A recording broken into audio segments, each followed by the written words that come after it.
আপনি মানুষ ভালো করবেন না, সমাজ ভালো চান, আগে মানুষকে ভালো করতে হবে।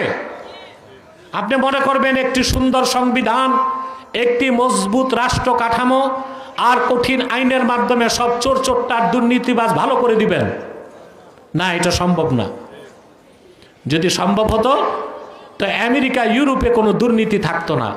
আমাদের দেশে হয় চুরি আর ওখানে হয়, তাও কি আন্তর্জাতিক রাজনীতির মঞ্চে যারা কথিত নেতা, তারা এখন গণতন্ত্রের গলায় ছুরি দিয়া আন্তর্জাতিক আইনকে বুড়াঙ্গুল দেখায়া পৃথিবীতে এখন ত্রাস আর ডাকাতি শুরু করে দিয়েছে।